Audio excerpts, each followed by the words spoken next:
اعوذ باللہ من الشیطان الرجیم، بسم اللہ الرحمن الرحیم، السلام علیکم رحمۃ اللہ وبرکاتہ۔ آج ہم سورہ تین کا ترجمہ، تفسیر اور خلاصہ بیان کریں گے۔ سورہ تین میں اللہ تعالیٰ نے انسانوں کو اس کی تخلیق، بڑھاپا، اس میں موجود تغیرات کی طرف توجہ مرکوز کرائی ہے، نیک لوگوں کے انعامات اور منکر قیامت کی ڈٹائی کے بارے میں ذکر کیا ہے۔ جیسے کہ اللہ تعالیٰ ارشاد فرماتے ہیں، وَالتِّینِ وَالزَّیتُونِ وَطُورِ سِینِین وَھَٰذَا الْبَلَدِ الْأَمِین، قسم انجیر کی، زیتون کی، طور سین کی اور اس شہر امن والے کی۔ یعنی کہ یہاں اللہ تعالیٰ قسم کھا رہے ہیں 4 چیزوں کی، 2 جس میں درخت ہیں، 1 پہاڑ ہے، 1 شہر ہے۔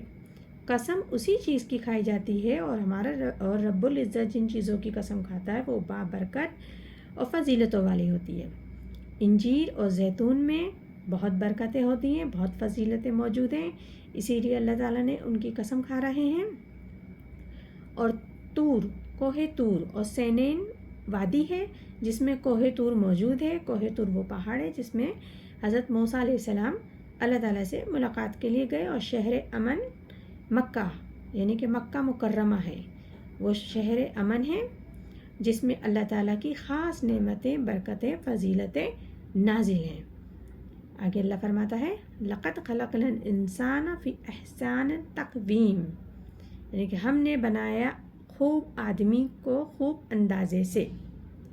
یعنی کہ احسان تقویم سے مراد انسان کی جبلت اور فطرت کو بھی دوسری مخلوقات کے اعتبار سے حسین بنایا۔ یعنی کہ انسان کو اللہ تعالیٰ نے خوب جائزہ لے کر خوبصورت سے خوبصورت طریقے سے تخلیق کیا ہے۔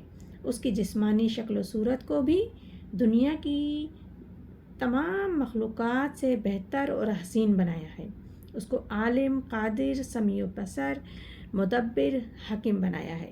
بدنی سخت کے اعتبار سے بھی سر کے بال سے لے کر پاؤں کے ناخن تک کیسے کیسے اعضاء کام کر رہے ہیں کہ انسانی عقل سوچ بھی نہیں سکتی، کام بھی نہیں کر سکتی، جیسے کہ ایک مستقل فیکٹری انسان کے جسم میں چل رہی ہو، اور اس کو اتنی خوبصورتی سے بنایا کہ انسان سے زیادہ حسین اور خوبصورت کوئی بھی مخلوق نہیں ہے۔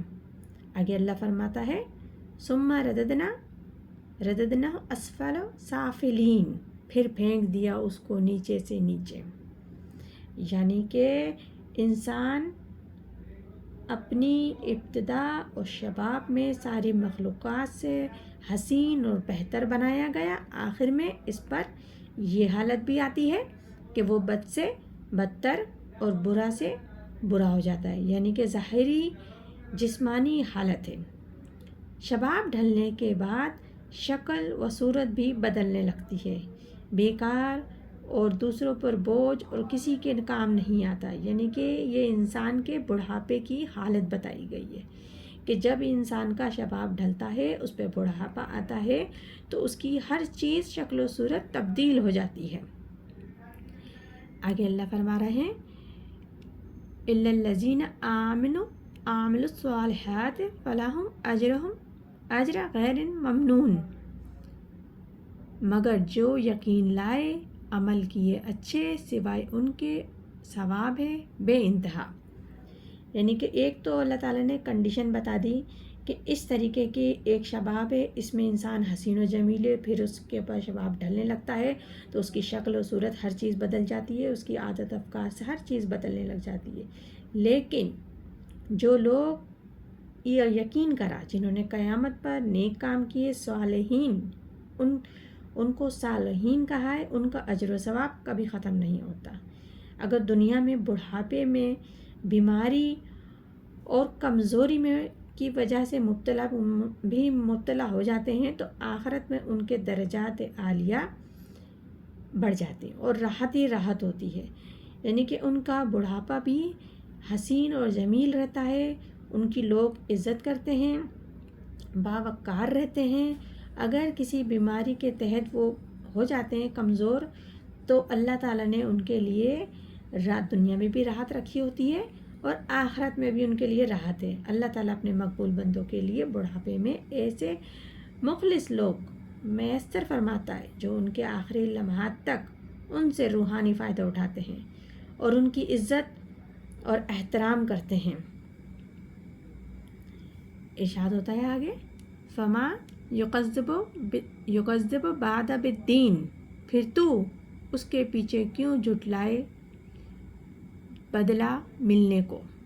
یعنی کہ اللہ تعالیٰ فرما رہا ہے اس بندے سے کہ اتنی ساری دلیلیں رکھنے کے باوجود کے بعد تم ہر چیز اللہ تعالیٰ نے کھول کھول کے بتا دی، تم پھر کیوں جھٹلا رہے ہو کہ بدلہ ملنے کو، کہ جو تم کر رہے ہو دنیا میں اس کا تمہیں بدلہ ملے گا، یعنی کہ جزا سزا جو بھی ہے اس کا تمہیں حساب دینا ہے، اس کے مطابق تمہیں جزا و سزا ملنی ہے اپنے اعمالوں کے مطابق۔ اس آیت میں انسان کو تنبیہ کی جا رہی ہے کہ انسان کون سی چیز ہے جو تجھ کو قیامت کے بارے میں منکر بنا رہی ہے۔ اتنے سارے دلائل، اس تیری ابتدا، تیرا شباب، پھر تغیرات، اور پھر تیرا بڑھاپا، اور اس میں ہونے والے تمام فنکشن، اور تیری جسمانی اور ظاہری تیری حالت، اس کے جسمانی اعضاء کے تمام فنکشن، ہر چیز اللہ تعالیٰ نے کھول کھول کے تجھے بتا دی۔ ان سارے دلائل کے ہوتے ہوئے بھی تو قیامت کا منکر ہو رہا ہے،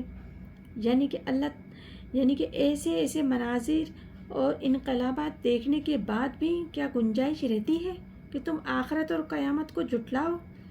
یہ حد ہے تمہاری کہ تمہاری آنکھیں کبھی کھل ہی نہیں سکتی۔ یہ ان لوگوں کے بارے میں آیت ہے جو کفار ہیں، جو منکر ہیں، جو کبھی ایمان لانے کے ہی نہیں، جن کے دلوں میں اللہ کا خوف ہی نہیں، جو کبھی اللہ کی طرف رجوع کرنے والے ہی نہیں۔ یعنی کہ اتنی ساری دلیلیں دینے کے بعد انسان خود اگر اپنے آپ پہ ہی غور کر لے کہ وہ کن نعمتوں کے تحت ہے، کہ اللہ تعالیٰ نے اس نے کتنا نواز رکھا ہے اس کو، کہ بے شمار نعمتوں سے، اس کے دیکھنے کی، اس کے سننے کی، سماعت سے، بولنے کی، اس کا دماغ، اس کا دل کس طریقے سے کام کر رہا ہے۔ اگر لاکھوں کروڑوں نعمتیں ہمارے اپنے جسم کے اندر موجود ہیں، اس کے باوجود اگر انکار کرتے ہیں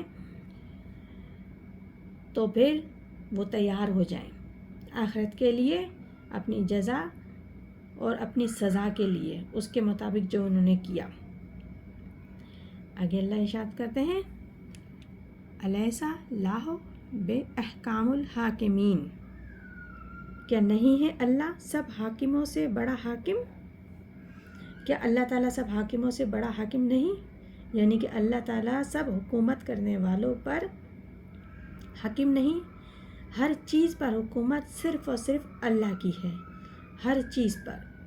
اللہ تعالیٰ ہم سب کو قرآن بہتر پڑھنے کی، عمل کرنے کی اور سمجھنے کی، اور اللہ تعالیٰ بار بار ہمیں تنبیہ کر رہا ہے، ڈرا رہا ہے، سمجھا رہا ہے، ہمیں اس ہدایت پر چلنے کی توفیق عطا فرمائے اور اللہ کے کلام کو سمجھنے کی توفیق عطا فرمائے۔ آمین ثم آمین، جزاک اللہ۔